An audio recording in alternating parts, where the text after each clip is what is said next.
तो इस video lecture में हम बात करेंगे कुछ प्रॉपर्टीज की कॉन्टिन्यूटी एट ए पॉइंट में के बारे में, जो अभी हमने पढ़ा। उसमें कुछ पॉइंट्स और ध्यान से समझेंगे, नोट करेंगे। तो पहली प्रॉपर्टी जो है इसमें, ये क्या कह रही है, देखिए property number one. Property number one जो है वो ये कहती है कि अगर कोई फंक्शन डिफाइन है किसी इंटरवल ए टू बी में, अगर function A to B interval में डिफाइन है, ए उसकी मान लेते हैं लेफ्ट पॉइंट है डोमेन का, बी राइट है। तो अगर हमें ए पॉइंट पे कॉन्टिन्यूटी चेक करने के लिए कहा जाए, तो ए पॉइंट पे लेफ्ट और राइट दोनों लिमिट नहीं फाइंड आउट करते जब हमारा फंक्शन इस तरह से डिफाइन होता है। तो इसीलिए कॉन्टिन्यूटी में भी दोनों तरफ से हम लेफ्ट और राइट लिमिट की बात नहीं करते। सिर्फ और सिर्फ राइट लिमिट अगर हमें मिल जाए उस फंक्शन की ए पॉइंट पे और वो एफ ऑफ ए के इक्वल आए, तो हम बोल देते हैं फंक्शन कॉन्टिन्यूस है, या इसको बोल देते हैं right continuity, right continuous at x is equal to a. Function a पे जो है वो पीछे की तरफ यानी लेफ्ट लिमिट पे चेक करने की जरूरत नहीं है, सिर्फ राइट लिमिट ही देखेंगे। उसका कारण सिंपल है, अगर function A to B define है तो ए से पीछे वो अगर डिफाइन नहीं है तो बट ऑब्वियस सी बात है कि लेफ्ट लिमिट का वहां पे कोई सेंस नहीं बनता है। तो अगर ए पॉइंट पे हमें कॉन्टिन्यूटी देखनी है तो सिर्फ और सिर्फ राइट कॉन्टिन्यूटी, और सिमिलरली अगर हमें बी जो हमारा एक्सट्रीम राइट वाला पॉइंट है इस पे देखना है, तो हम बी से आगे तो जा नहीं सकते।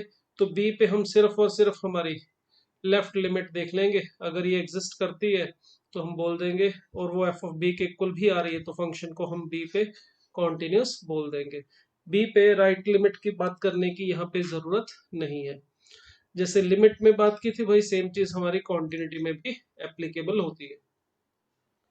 ये थी हमारी प्रॉपर्टी नंबर वन। कारण इसका भी सिंपल है, अगर आप देखना चाहो कोई भी फंक्शन, मान लो जैसे साइन इनवर्स एक्स ले लूं मैं, तो साइन इनवर्स एक्स में या किसी भी ऐसे फंक्शन में जो एक पर्टिकुलर इंटरवल में ही डिफाइन होता है, तो इस साइन इनवर्स एक्स हमारी जो फंक्शन है इसकी डोमेन होती है -1 to 1 क्लोज इंटरवल। ये जो फंक्शन है साइन इनवर्स एक्स हमारा, वो सिर्फ और सिर्फ -1 और 1 के अंदर डिफाइन है, उससे बाहर डिफाइन नहीं है। इसका ग्राफ देखें तो कुछ इस तरह से होता है। रेंज इसकी -π/2 से +π/2 होती है। अगर हमें 1 पे चेक करना है कि फंक्शन कॉन्टिन्यूस है नहीं, तो 1 पे हम राइट साइड से तो आ नहीं सकते। तो 1 पे चेक करेंगे तो लिमिट एक्स अप्रोचेस टू सिर्फ 1 माइनस ही देख पाएंगे एफ एक्स, यानी लिमिट में जब एक्स हमारा 1 के पास लेफ्ट साइड से जा रहा है, उस वक्त साइन इनवर्स एक्स की वैल्यू किसके पास जा रही है, π/2 के पास। जब आपका फंक्शन जो है यहाँ पे हम इसको लेफ्ट साइड से ऐसे लेके जाऊं 1 के पास, तो y की वैल्यू पहुंच रही है π/2 के पास। और ठीक एफ ऑफ 1 यानी कि f of π/2, sorry sine inverse 1, ये भी π/2 ही होता है। तो इसका मतलब हम कह देंगे कि ये फंक्शन यहाँ पे π/2 पे कॉन्टिन्यूस है। सिमिलरली -π/2 पे बात करनी, सॉरी -1 पे अगर इसकी क्वांटिटी की बात करनी है, तो -1 से हम पीछे तो जा ही नहीं सकते। -1 से सिर्फ आगे आप जाएंगे और एफ ऑफ -1 पे इसकी वैल्यू देख लेंगे तो -π/2 ही आएगी। तो इस जगह पे भी हमारा फंक्शन कॉन्टिन्यूस है। टर्मिनल पॉइंट डोमेन के होंगे उसके ऊपर हम एक तरफ ही लिमिट चेक कर पाएंगे, दूसरी तरफ नहीं। तो जिस तरफ चेक कर पा रहे हैं सिर्फ वहां से लिमिट फाइंड आउट करेंगे और ठीक उस पॉइंट पे एफ ऑफ ए की वैल्यू देखेंगे, अगर सेम आएगी तो हम कॉन्टिन्यूस बोल देंगे। चलिए नेक्स्ट प्रॉपर्टी के बारे में बात करते हैं, प्रॉपर्टी नंबर 2। ये क्या कहती है, अगर दो फंक्शन एफ और जी हमारे कॉन्टिन्यूस है किसी पॉइंट ए पे, दोनों के दोनों अगर कॉन्टिन्यूस है, तो प्रॉपर्टी सिंपल सी है, वो कहते हैं कि उनका सम सब्ट्रैक्शन और मल्टीप्लिकेशन उस पॉइंट पे कॉन्टिन्यूस ही होगा। कारण सिंपल सा है भाई, अगर फंक्शन एफ कॉन्टिन्यूस है तो इसका मतलब लिमिट एक्स अप्रोचेस टू ए चाहे किसी भी तरफ से निकाली जाए, और एफ ऑफ ए इक्वल आएगा, मान लेता हूँ इसकी वैल्यू आ रही है एल या L1। और अगर limit x approaches to A ji x find out किया जाए किसी भी तरफ से, वो भी जी ऑफ ए के इक्वल आ रहा है अगर फंक्शन कॉन्टिन्यूस है तो। ये जो भी वैल्यू आ रही है इसे L2 मान लो। अब भाई दोनों का सम कर दोगे तो भी कोई प्रॉब्लम नहीं है। Limit x approaches to F x plus ji X हमारा L1 प्लस L2 आ जाएगा। सब्ट्रैक्शन लोगे तो वो भी कोई समस्या नहीं है, मल्टीप्लिकेशन में भी कोई दिक्कत नहीं है। तो अगर हमारा फंक्शन एफ और जी दोनों कॉन्टिन्यूस है तो आपको इनका सम करने पर भी वही लिमिट और वही f of a plus g of a मिलेगा। L1 प्लस L2 सब्ट्रैक्ट करने पर भी L1 माइनस L2 और प्रोडक्ट में L1 minus sorry into L2 मिलेगा। तो सम सब्ट्रैक्शन और मल्टीपल जो है दो कॉन्टिन्यूस फंक्शन का कॉन्टिन्यूस ही होगा।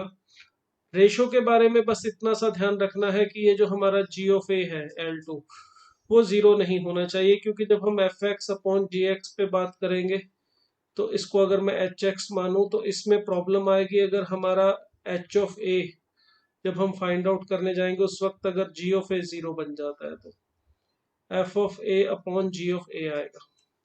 और अगर g of a non zero होगा फिर तो इससे कोई प्रॉब्लम नहीं है। अगर जी ऑफ ए जीरो बनेगा तो ये नॉट डिफाइन हो जाएगा, फिर ये कॉन्टिन्यूस नहीं कह पाएंगे।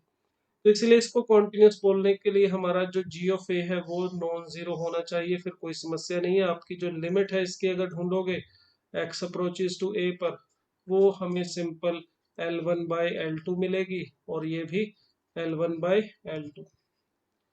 तो लिमिट में कोई समस्या नहीं आएगी, उस पॉइंट पे वैल्यू पे भी कोई प्रॉब्लम नहीं आएगी। अगर डिनोमिनेटर नॉन जीरो है तो फंक्शन रेशियो जो है दोनों का वो कॉन्टिन्यूस हो जाएगा। तो दो फंक्शन अगर कॉन्टिन्यूस है तो इसी पॉइंट पे, तो उस पॉइंट पे उनका सम सब्ट्रैक्शन मल्टीप्लिकेशन तो हमेशा कॉन्टिन्यूस होगा। रेशियो के बारे में डिनोमिनेटर वाला फंक्शन उस पॉइंट पे जीरो नहीं बनना चाहिए, तो हम उसे भी कॉन्टिन्यूस बोल सकते हैं। ओके, नेक्स्ट प्रॉपर्टी है प्रॉपर्टी नंबर 3। अगर ये बोला गया कि एक फंक्शन कॉन्टिन्यूस है किसी पॉइंट पे और दूसरा फंक्शन नॉट कॉन्टिन्यूस है, फिर क्या होगा? अगर एफ एक्स कॉन्टिन्यूस है और जी एक्स डिसकॉन्टिन्यूस है तो उस वक्त सम और सब्ट्रैक्शन के बारे में तो साफ साफ बोला जाएगा कि वो डिसकॉन्टिन्यूस ही होगा। दोनों में से अगर एक कॉन्टिन्यूस और डिसकॉन्टिन्यूस है दूसरा, तो सम या सब्ट्रैक्शन 100% श्योर है आप उसे डिसकॉन्टिन्यूस बोलोगे। और प्रोडक्ट एंड रेशो के बारे में लिखा है मे और मे नॉट बी, मतलब हो भी सकता है कॉन्टिन्यूटी आ जाए, हो सकता है डिसकॉन्टिन्यूटी हो। कारण क्या है आप सिंपल है इसको समझ सकते हो भाई। अगर हमें बोला है फंक्शन एफ एक्स कॉन्टिन्यूस है तो इसका मतलब हो गया कि उसकी limit x approaches to A, F X और एफ ऑफ ए इक्वल आ रहे हैं, चाहे आप लेफ्ट साइड से लिमिट लो या राइट साइड से, ये वैल्यू एग्जिस्ट कर रही है। दूसरी बात, अगर जी एक्स कॉन्टिन्यूस नहीं है किसी पॉइंट ए पे तो इसका मतलब हुआ कि ये limit x approaches to A ji x और F of g of A equal नहीं आएगा, ये डिफरेंट आएंगे। तो बट ऑब्वियस है अगर मैं इन दोनों का सम करूंगा एफ ऑफ ए और जी ऑफ ए का, तो इसका मतलब limit x approaches to A F x plus ji x की value f of a plus g of a के इक्वल नहीं आएगी, क्योंकि ये दोनों वैल्यूज तो सेम आएंगी मगर ये दोनों वैल्यूज डिफरेंट है। ठीक है, तो इस वजह से ये रेशियो जो सम और सब्ट्रैक्शन है 100% अनइक्वल ही आएगा। तो इसका मतलब दो फंक्शन अगर उनमें से एक कॉन्टिन्यूस किसी पॉइंट पे है दूसरा डिसकॉन्टिन्यूस, तो आपको चेक करने की जरूरत नहीं, सम सब्ट्रैक्शन को आप बोल सकते हो कि वो डिसकॉन्टिन्यूस ही होगा। But what about product and ratio, तो उसमें हमने कहा कि वो मे और मे नॉट बी। उसका कारण भी सिंपल है, जैसे किसी फंक्शन की मान लो मैंने लिमिट फाइंड आउट की ए पे एफ एक्स की, और F of A find out किया, इसकी वैल्यू सपोज कीजिए 2 आ रही है, तो ये कॉन्टिन्यूस है। अगर एक फंक्शन है हमारे पास जी वो डिसकॉन्टिन्यूस है, मान लेते हैं उसकी left limit right limit different आ गई, ये 3 आ रही है, और मान लेता हूँ उसकी जो राइट लिमिट है X approaches to A plus पे जी एक्स ये 4 आ रही है। चलो जी ऑफ ए की वैल्यू भी कुछ लिख लेता हूँ मैं, 5 आ रही है। अब इस केस में अगर मेरा ये लेफ्ट और राइट लिमिट भी डिफरेंट आ रहा है तो भी ये डिसकॉन्टिन्यूस होगा। अब अगर मैं एफ एक्स इंटू जी एक्स की बात करूं तो इस केस में अगर मैं लेफ्ट लिमिट लेता हूं X approaches to A minus, तो इसकी वैल्यू 2 और इसकी वैल्यू 3, तो ये 6, और राइट लिमिट लेते हैं अगर एक्स अप्रोचेस टू ए पे, तो ये एफ एक्स इंटू जी एक्स की वैल्यू 2 इंटू 4, तो बट ऑब्वियस है कि दोनों डिफरेंट आ गए, तो मतलब फंक्शन डिसकंटिन्यूअस हो गया। बट यहाँ पे अगर टू की बजाय जीरो आ जाता, मान लो ये फंक्शन कॉन्टिन्यूस है, उसकी लेफ्ट लिमिट, राइट लिमिट और एफ ऑफ ए तीनों वैल्यू सेम है, जीरो आ रही है। अब अगर मैं यहाँ पे ढूंढूंगा तो ये भी जीरो, तो अब देखो, और अगर राइट लिमिट ढूंढेंगे तो भी जीरो, और F of a into g of a ढूंढेंगे तो भी जीरो। तो ये प्रोडक्ट है जो वो कॉन्टिन्यूस हो गया है। तो इस तरह से अगर दोनों में से एक फंक्शन कॉन्टिन्यूस और दूसरा डिसकॉन्टिन्यूस है, तो उसके प्रोडक्ट के बारे में हम सीधा कुछ नहीं बोल सकते, रेशियो के बारे में और प्रोडक्ट दोनों के बारे में। इट मे और may not be continuous at that point, कुछ केसेस में कॉन्टिन्यूटी आ जाएगी, कुछ में डिसकॉन्टिन्यूटी भी आएगी।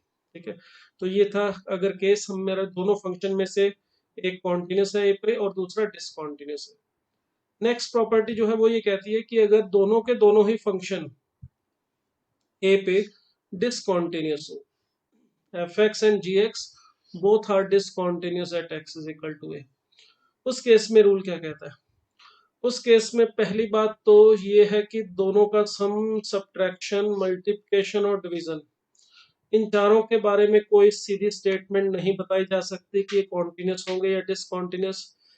जैसे अभी पिछला एग्जांपल आपको बताया, सेम वे से अगर दोनों फंक्शन किसी पॉइंट पे डिसकॉन्टिन्यूस है, तो उनका सम, सब्ट्रैक्शन, मल्टीप्लिकेशन, डिवीजन, इनके बारे में सेम स्टेटमेंट दी जा सकती है कि वो कॉन्टिन्यूस भी हो सकता है या डिसकॉन्टिन्यूस भी।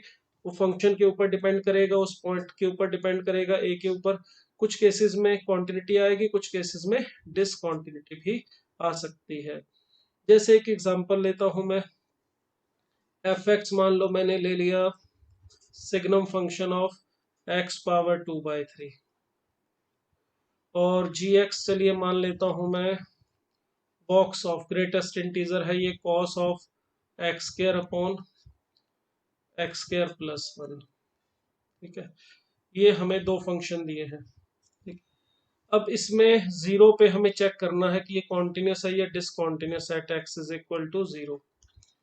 तो जरा देखें फर्स्ट और सेकंड के बारे में, मैं एक बार इसको थोड़ा नीचे करके लिख देता हूँ, जगह उसका पहले पता कर लेता हूँ। चलिए, दूसरा फंक्शन हमारा जी एक्स में यहाँ लिख लेता हूँ, greatest integer cos of x square plus, sorry x square upon x square plus 1। इसमें हमें जीरो पे चेक करना है कॉन्टिन्यूटी दोनों की, फिर उनके सम के बारे में बात करेंगे। अब देखिए एक्स पावर है 2/3। एक प्रॉपर्टी आपको पता होनी चाहिए कि अगर किसी भी नंबर की पावर p अपॉन क्यू हो, तो याद रखिएगा पहले हमेशा p को फिर ऊपर वाली पावर 1/q को ऑपरेट किया जाता है। पहले p पावर ऑपरेट होती है फिर q, तो इसका मतलब ये हमारे पास x पावर 2/3 है, तो इसमें पहले 2 ऑपरेट होगा फिर 1/3। इस तरह से इसको सॉल्व किया जाता है। अब देखिए अगर x की वैल्यू कुछ भी ले लूं मैं, तो इसका मतलब x पावर 2/3, क्योंकि x स्क्वायर की वैल्यू कभी भी जीरो से कम नहीं आएगी, एक्स स्क्वायर हमेशा जीरो या जीरो से बड़ा आएगा, तो ये वाली वैल्यू भी हमेशा जीरो या जीरो से बड़ी आएगी। ये सिग्नम फंक्शन लिया है मैंने, तो सिग्नम फंक्शन के बारे में हमें पता है, किसी भी फंक्शन, किसी अगर समय सिग्नम फंक्शन ऑफ एक्स लेना हो तो इसके लिए रूल सिंपल होता है, जब x पॉजिटिव हो तो इसकी वैल्यू 1 होती है, जब x नेगेटिव है तो इसकी वैल्यू 0, और जब x इज इक्वल टू 0 है तो इसकी वैल्यू, सॉरी यहाँ पे गलत लिख दिया, जब x नेगेटिव है तो इसकी वैल्यू -1, और जब x 0 है तो इसकी वैल्यू 0 होती है। जिस भी नंबर का सिग्नम फंक्शन ले रहे हैं उसे देखना होता है कि कब वो पॉजिटिव है, कब नेगेटिव है, या कब 0 है। तो x पावर 2/3 का सिग्नम लेना है तो हमें पता है x पावर 2/3 तो हमेशा 0 या 0 से बड़ा है, नॉन नेगेटिव है। तो इसका मतलब ये हुआ कि इसकी वैल्यू या तो आएगी 1 या आएगी 0। 1 कब आएगी और 0 कब आएगी? जब x पावर 2/3 0 होगा। x पावर 2/3 जब 0 होगा तब इसकी वैल्यू 0 आएगी। अब x पावर 2/3 0 तभी होगा जब x 0 होगा, और कभी भी ये नहीं हो सकता। मतलब x इज इक्वल टू 0 पे तो इसकी वैल्यू 0 आएगी, और इसके अलावा बाकी सभी जगह पर ये 1 आएगा। इसका मतलब हुआ कि अगर मुझे इस फंक्शन के बारे में पूछा जाए कि ये कॉन्टिन्यूस है या डिसकॉन्टिन्यूस है, तो मैं यहां से देख के बता सकता हूं, अगर लिमिट x अप्रोचेस टू 0 ली जाए एफ एक्स पे, तो अगर x जीरो के पास होगा तो इसका मतलब x जीरो के इक्वल नहीं है, x अप्रोचेस टू जीरो का मतलब x जीरो के इक्वल नहीं है, उस वक्त तो fx की वैल्यू 1 आ रही है। और f ऑफ जीरो पूछा जाए तो वो 0 आ रही है, तो ये दोनों डिफरेंट है। इसका मतलब ये पहला फंक्शन जो हमारा है वो डिसकंटिन्यूअस है at x is equal to 0। fx हमारा जो है वो 0 पे डिसकंटिन्यूअस है। अगर fx 0 पे डिसकंटिन्यूअस है, और अब जरा gx को देखें, इसके बारे में थोड़ा सोचें, ये कैसा है 0 पे। अगर x square upon X square plus 1 के बारे में सोचो पहले, तो इसके बारे में ये ध्यान रखना कि इसकी वैल्यू 0 से कम तो होगी नहीं कभी, क्योंकि एक्स स्क्र भी नॉन नेगेटिव है और एक्स स्क्र प्लस 1 पॉजिटिव है, तो दोनों का रेशियो कभी नेगेटिव नहीं आएगा। 0 जरूर आएगा जब x इज इक्वल टू 0 होगा। दूसरी बात, ये जो वैल्यू है वो 1 से हमेशा कम रहेगी, कारण सिंपल है, नोमिनेटर और डिनोमिनेटर दोनों की वैल्यू 0 से बड़ी है या 0 है, बट नोमिनेटर छोटा है, डिनोमिनेटर बड़ा है, तो रेशियो कभी भी 1 से बड़ा नहीं आएगा, इवन 1 भी नहीं आएगा, क्योंकि दोनों की वैल्यू कभी भी सेम नहीं होगी, इक्वल नहीं होंगे दोनों। अब अगर मैं इसे थीटा समझूं तो थीटा यानी कि x square upon x square plus 1, ये हमारा 0 से 1 के बीच में है, जिसमें 0 भी लिया, 0 इंक्लूड किया जा रहा है और 1 नहीं। अब अगर cos थीटा के बारे में सोचें, cos थीटा यानी कि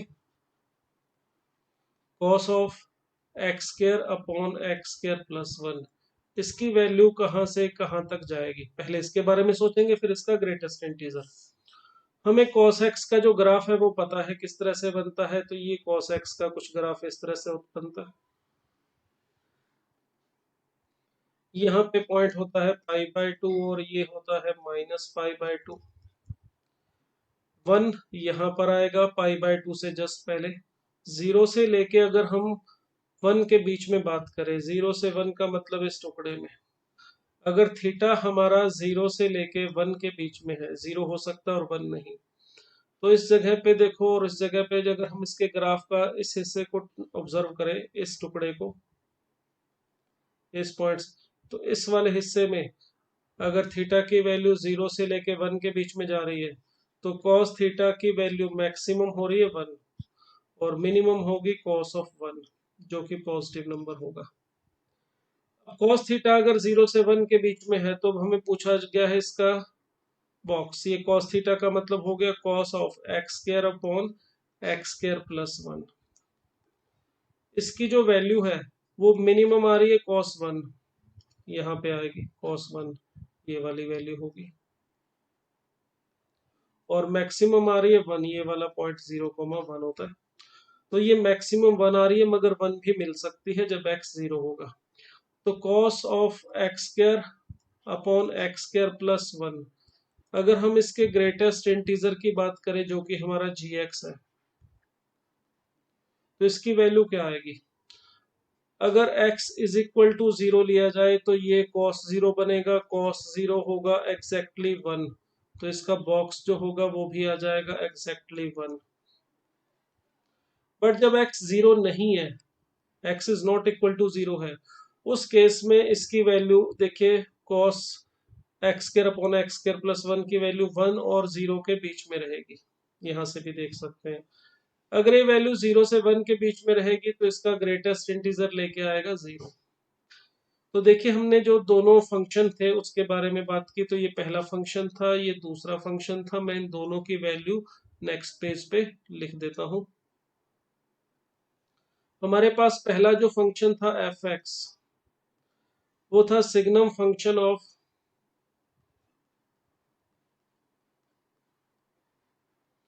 एक्स पावर 2/3। इसकी वैल्यू जो आ रही थी वो 0 आ रही थी x इज इक्वल टू 0 पे, और 1 आ रही थी जब x 0 के इक्वल नहीं होगा। इसी तरह से gx जो दूसरा फंक्शन हमने लिया था उसके बारे में देखें, cos of,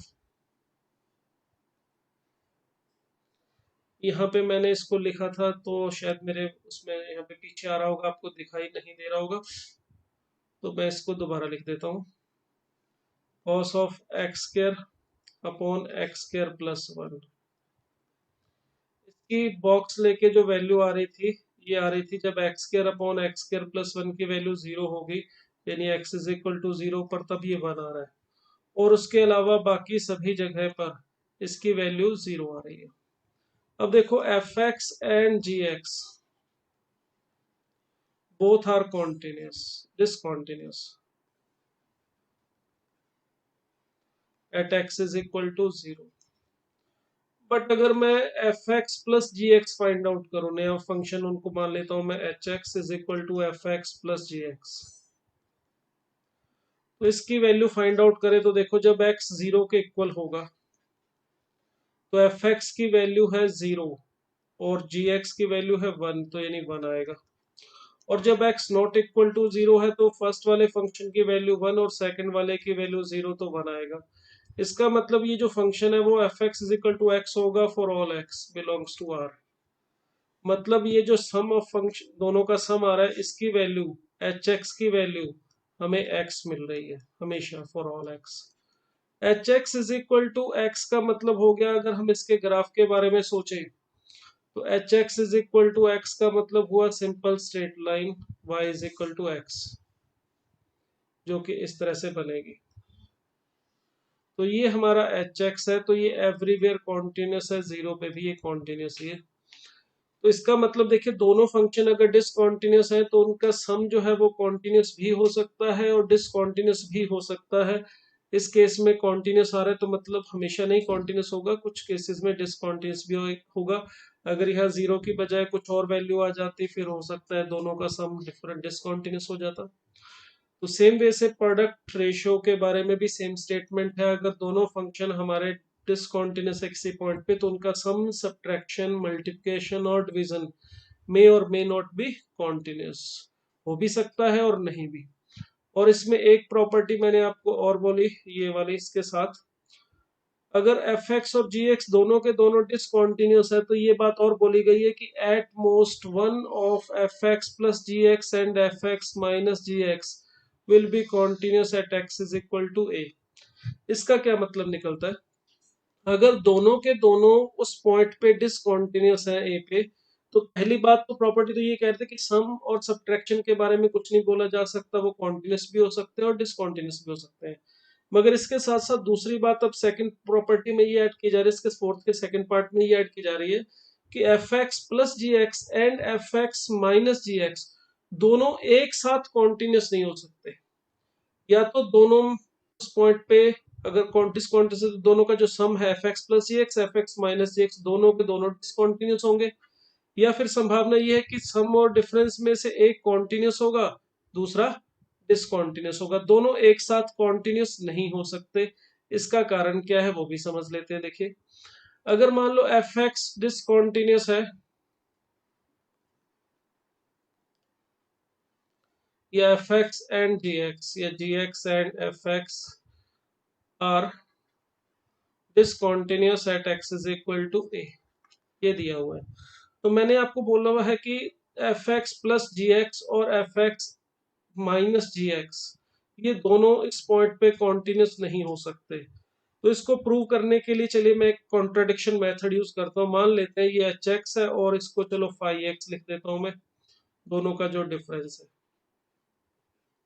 f x minus C x. Property ये कह रही है कि अगर दोनों ही इस पॉइंट पे डिसकॉन्टिन्यूस है तो दोनों का सम और सब्ट्रैक्शन दोनों एक साथ कॉन्टिन्यूस नहीं हो सकता। क्यों नहीं हो सकता, कारण क्या है देखो जरा।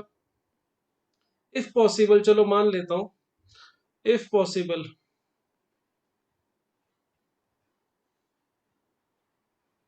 ये दोनों के दोनों कॉन्टिन्यूस है at at x is equal to a. अगर दोनों के दोनों कॉन्टिन्यूस है तो हमारी प्रॉपर्टी के अकॉर्डिंग दोनों का सम यानी h x plus five x जो आएगा टू एफ एक्स कॉन्टिन्यूस हो जाएगा at x is equal to a, जो कि गलत है क्योंकि स्टार्टिंग में दे रखा है कि जी एक्स जो है वो डिसकॉन्टिन्यूस है। इसी तरह से डिफरेंस को लूंगा, अगर H x minus five x तो ये आ जाएगा टू जी एक्स। तो अगर दोनों कॉन्टिन्यूस मानूंगा तो इनका सम जो है वो भी हमारा कॉन्टिन्यूस होना चाहिए at x is equal to है, तो ये तो गलत रिजल्ट आ रहा है। गलत इसलिए आ रहा है क्योंकि हमने सपोज किया था कि ये दोनों के दोनों कॉन्टिन्यूस पॉसिबल है। तो इसलिए अगर दोनों फंक्शन डिसकॉन्टिन्यूस है किसी पॉइंट पे, तो उनका सम और सब्ट्रैक्शन दोनों एक साथ डिसकॉन्टिन्यूस पॉसिबल ही नहीं है। या तो पहली संभावना ये है कि दोनों का सम भी उस जगह पे डिसकॉन्टिन्यूस होगा और डिफरेंस भी, या दूसरी संभावना ये है कि दोनों में से एक, सम और सब्ट्रैक्शन में से कोई एक उस पॉइंट पे कॉन्टिन्यूस होगा, दूसरा डिसकॉन्टिन्यूस होगा। इसका यूज इस तरह से भी किया जा सकता है, मान लो हमें ये कह दिया जाए कि दो फंक्शन दे दिए, मान लो मैं यहाँ पे एग्जांपल से क्लियर करता हूँ। हमें एक फंक्शन दे दिया f x is equal to box of sine x. दूसरा चलो बॉक्स ले लिया हमने fractional part of sine x, ये जी एक्स है हमारा, जी लिख दिया मैंने, चलो जी एक्स लिख देते हैं। हमें पता है ये दोनों फंक्शन डिसकॉन्टिन्यूस है at x is equal to 0 पे। चेक करना चाहो आप चेक करके देख सकते हो, 0 पे दोनों के दोनों डिसकॉन्टिन्यूस है, कारण लेफ्ट और राइट लिमिट ही डिफरेंट आ जाएगी इन दोनों की 0 पे। ठीक है, तो दोनों फंक्शन 0 पे डिसकॉन्टिन्यूस है। अब अगर मैं देखूं इन दोनों का सम एफ एक्स, या मुझे कहा जाए एक function F x minus g x है, इसके बारे में पता करो कि ये कॉन्टिन्यूस होगा या डिसकॉन्टिन्यूस।